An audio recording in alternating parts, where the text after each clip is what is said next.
దక్షిణ కాకసస్ పర్వతాల్లో మళ్లీ యుద్ధమేఘాలు కమ్ముకుంటున్నాయి. ఆర్మేనియా, అజర్బైజాన్ దేశాల మధ్య కొత్త ఉద్రిక్తతలు నెలకొంటున్నాయి.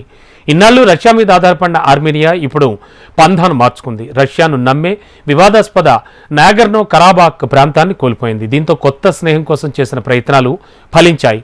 ఫ్రాన్స్తో ఆర్మేనియాకు స్నేహం కుదిరింది. ఐరోపా దేశంతో భారీగా రక్షణ రంగ ఒప్పందాలను కుదుర్చుకుంటోంది. అంతేనా, నాగర్నో కరాబాక్ రీజియన్ను తిరిగి స్వాధీనం చేసుకునేందుకు ఆర్మేనియా ప్లాన్ చేస్తోంది. దీంతో కాక్సస్ ప్రాంతాల్లో మళ్లీ ఉద్రిక్తతలు నెలకొంటున్నాయి. అసలు నాగర్నో కరాబాక్ ఎందుకు వివాదాస్పదంగా మారింది? ఫ్రెంచ్ ఎందుకు ఆర్మేనియాకు మద్దతిస్తోంది? Watch the story. కాకసస్ ప్రాంతంలో యుద్ధం తప్పదా? ఆర్మేనియాకు ఫ్రాన్స్ మంత్రులు ఎందుకు క్యూ కట్టారు? ఆర్మేనియాకు ఫ్రాన్స్ మద్దతుపై ఎవరికి టెన్షన్? సరిగ్గా ఆసియా, ఐరోపాకు మధ్యలో ఉంటుంది కాకసస్ పర్వతాల శ్రేణి. ఈ పర్వతాలు మంచుతో ఎంత చల్లగా ఉంటాయో ఆ పర్వత సానువుల్లో మాత్రం నిప్పులు చెలరేగుతాయి. కాకసస్ పర్వత దేశాలైన ఆర్మేనియా, అజర్బైజాన్ మధ్య మళ్లీ ఉద్రిక్తతలు పెరుగుతున్నాయి. వాస్తవానికి కాలంతో పాటు ఆర్మేనియా, అజర్బైజాన్ మధ్య శత్రుత్వం కూడా అధికమవుతోంది. ఈ రెండు దేశాల మధ్య నాగర్నో కరాబాక్ అనే ప్రాంతమే చిచ్చు పెట్టింది. దీనికోసమే ఇరు దేశాలు యుద్ధాలకు దిగుతున్నాయి. అయితే ఈ ఏడాది సెప్టెంబర్లో నాగర్నో కరాబాక్ను అజర్బైజాన్ నియంత్రణలోకి వచ్చింది. అప్పటి నుంచి కాకసస్ ప్రాంతంలో కొంత శాంతియుతంగానే ఉంది. కానీ కాకసస్ ప్రాంతాన్ని ఫ్రాన్స్ అస్థిరపరుస్తోందని అజర్బైజాన్ అధ్యక్షుడు ఇల్హం అలయ్యేవ్ ఆరోపించారు. తాజాగా అజారీ అధ్యక్షుడు మాట్లాడుతూ దక్షిణ కాకసస్లో ఫ్రాన్స్ విధ్వంసక పాత్ర పోషిస్తోందని మండిపడ్డారు. వాస్తవానికి ఆర్మేనియా ఇప్పుడు ఫ్రెంచ్ ప్రభుత్వానికి తోలుబొమ్మగా మారిందన్నారు. ఇది ప్రాంతీయంగా అస్తిత్వానికి ముప్పుగా పరిణమిస్తోందని అలియేవ్ విమర్శించారు. నిజానికి అలియేవ్ విమర్శలను అర్థం చేసుకోవాలంటే అసలు ప్రాంతీయంగా నెలకొన్న సంఘర్షణేంటో అర్థం చేసుకోవాలి. ఆర్మేనియా క్రిస్టియన్ దేశం, అజర్బైజాన్ ఇస్లామిక్ కంట్రీ. సహజంగానే రెండు దేశాల మధ్య పోసగడం లేదు. దీనికి నాగర్నో కరాబాక్ మరింత ఆజ్యం పోసింది. ఆర్మేనియా, అజర్బైజాన్ దశాబ్దాలుగా పోరాడుతున్నాయి. 1990 తర్వాత ఇరు దేశాలు రెండుసార్లు భారీ యుద్ధానికి దిగాయి. కానీ నాగర్నో కరాబాక్ వివాదంపై ప్రపంచ దేశాలు పెద్దగా పట్టించుకోలేదు.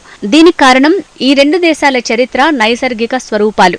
అజర్బైజాన్, ఆర్మేనియా రెండూ ఒకప్పుడు సోవియట్ యూనియన్లోనే ఉన్నాయి. ఇప్పటికీ ఈ రెండు దేశాలపై రష్యా తీవ్రమైన ప్రభావం చూపుతోంది. అందుకే ప్రపంచ దేశాలు అజర్బైజాన్, ఆర్మేనియా ఘర్షణను పక్కనబెట్టాయి. మీ చావు మీరు చావండి అన్నట్టుగా ప్రపంచం వదిలేసింది. నిజానికి రష్యా ప్రాంగణంలోని రెండు దేశాల మధ్య వివాదంలో ఎవరు జోక్యం చేసుకోగలరు అన్న ప్రశ్నకు ఇన్నాళ్లు ఎవరి వద్ద సమాధానం లేదు. కానీ ఇప్పుడు ఆ ప్రశ్నకు నేనున్నానంటూ ఫ్రాన్స్ సమాధానమిస్తోంది. ఈ మధ్యకాలంలో ముఖ్యంగా 2023 నుంచి పలు సందర్భాల్లో ఆర్మేనియా గురించి ఫ్రాన్స్ ప్రస్తావిస్తోంది. నిజానికి ఈ సంవత్సరం ఆర్మేనియాకు కఠినమైంది. నాగర్నో కరాబాక్పై ఆర్మేనియా నియంత్రణ కోల్పోయింది. అంటే అజర్బైజాన్ ఆ వివాదాస్పద ప్రాంతాన్ని సొంతం చేసుకుంది. నిజానికి నాగర్నో కరాబాక్ ప్రాంతాన్ని అజారీ భూభాగంగా అంతర్జాతీయ సమాజం గుర్తిస్తోంది. కానీ ఆ ప్రాంతంలో అత్యధిక జనాభా ఉన్నది మాత్రం ఆర్మేనియన్లే. అక్కడి ప్రజలు అజర్బైజాన్ పాలనను గుర్తించటం లేదు. పొరుగున ఉన్న ఆర్మేనియా పాలనలో ఉండటానికే వారు మొగ్గు చూపుతారు. సెప్టెంబర్లో నాగర్నో కరాబాక్ ప్రాంతాన్ని అజర్బైజాన్ స్వాధీనం చేసుకుంది. దీంతో ఆ ప్రాంతం నుంచి 1,00,000 మందికి పైగా ఆర్మేనియన్లు పారిపోయారు. ఎక్కువ మంది ఆర్మేనియాకు చేరుకున్నారు.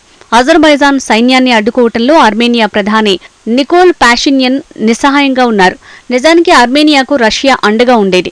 కానీ ఉక్రెయిన్ యుద్ధంలో రష్యా బిజీగా మారింది. ఆ యుద్ధంపైనే పూర్తి స్థాయిలో క్రెమ్లిన్ దృష్టి సారించింది.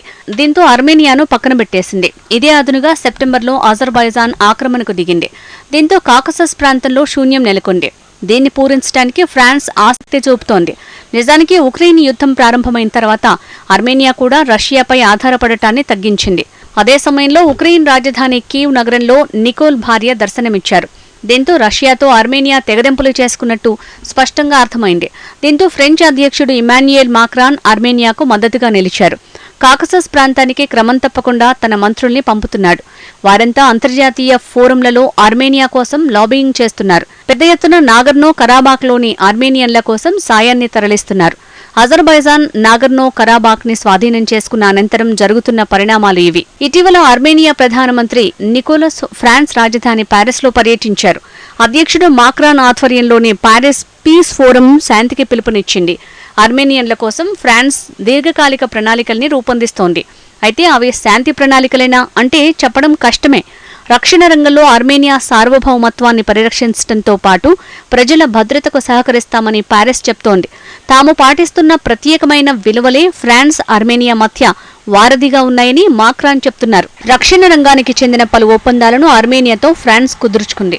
రక్షణ సహకారాన్ని మరింతగా పెంపొందిస్తామని ఆర్మేనియాకు ఫ్రాన్స్ హామీ ఇచ్చింది.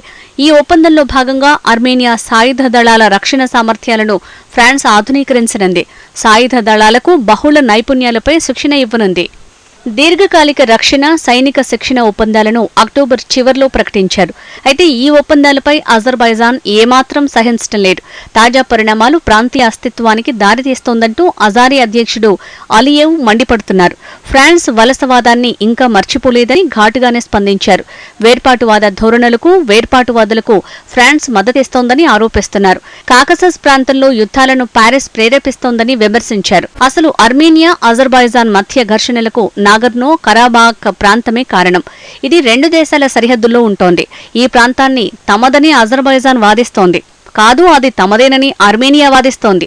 ప్రస్తుతం నాగర్నో కరాబాక్ ప్రాంతం అజర్బైజాన్ ఆధీనంలో ఉంది.